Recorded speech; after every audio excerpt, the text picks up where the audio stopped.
Hello and welcome back to my video tutorials for AP Stats. In this video we're going to take a look at Chapter 23, Hypothesis Test for Means.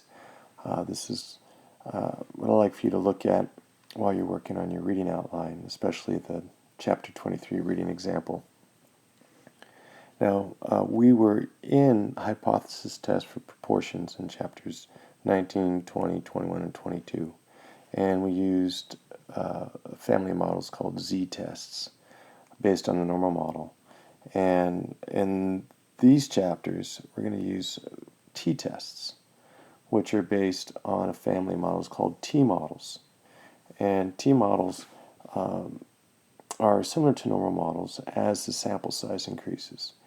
And as we get into the notes in class, we'll take a look at how those look. But they're pretty much unimodal, and they're curve shape. They do look like normal models, but they're defined by the degrees of freedom. And the degrees of freedom is defined by the sample minus 1. Again, we'll talk more about that in class. In our reading example, you were supposed to find out whether or not a coffee vending machine is truly dispensing 10 ounces worth of coffee, and there's suspicions that it's doing less. And the hypothesis test for means follow the same four-step plan as proportions. There's always going to be the statement of the null and the alternative. We want to state our alpha level, and if it's not stated for us, it's still going to be 0.05. Now the conditions are a little different, fewer conditions here. Random, 10% condition, and then we have a new one called the nearly normal condition. And we'll talk more about this in class, but basically what we want to be able to say is that the sample that we have comes from a nearly normal population. Now, we'll never really know for sure, but if our sample size is big enough, say n is greater than 30, then we know the central limit theorem kicks in.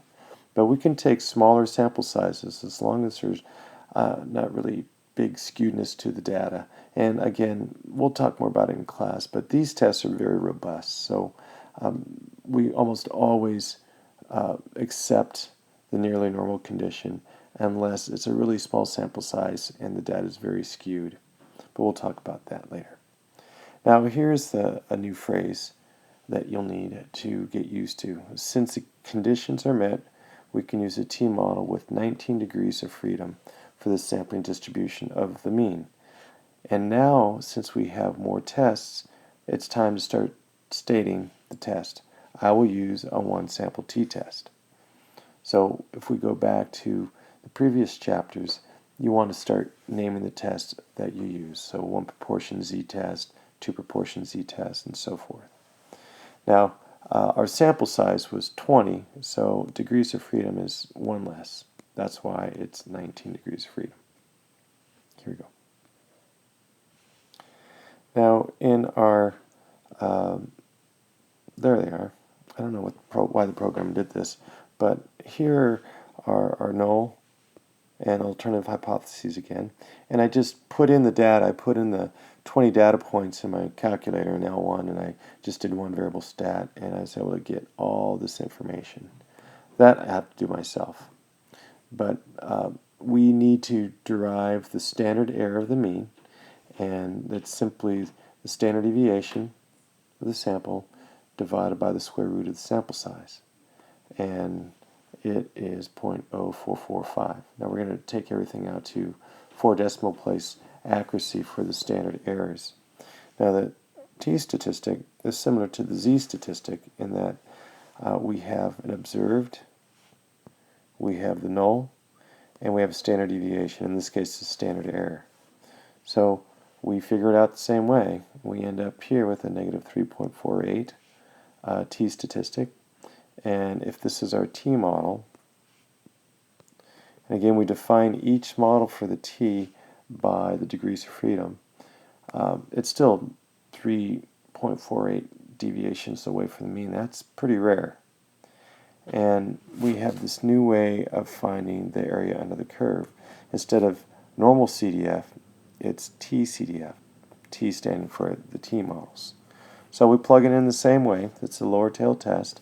So negative 99 and our T statistic. And now we have to add in our degrees of freedom.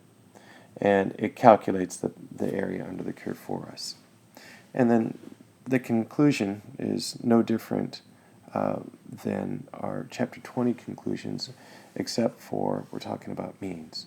So with such a low p-value, it's unlikely that the low sample mean resulted from sampling error. I reject the null. There is strong evidence to suggest that this coffee machine is dispensing less than 10 ounces of coffee. Now, just like in Chapter 20 and 22, if we reject the null, we want to follow up with the confidence interval to see how big of a difference the rejection area is.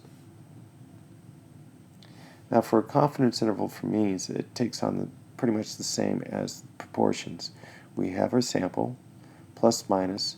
Now, instead of a z critical, we have a t critical with the degrees of freedom, which I'll show you how to find in your textbook. And there's a way to find it on your calculator as well, times the standard error of the mean, which we already know. So there's our sample mean. That's the t critical I got from the back of the book. Standard error of the mean. So this is our interval.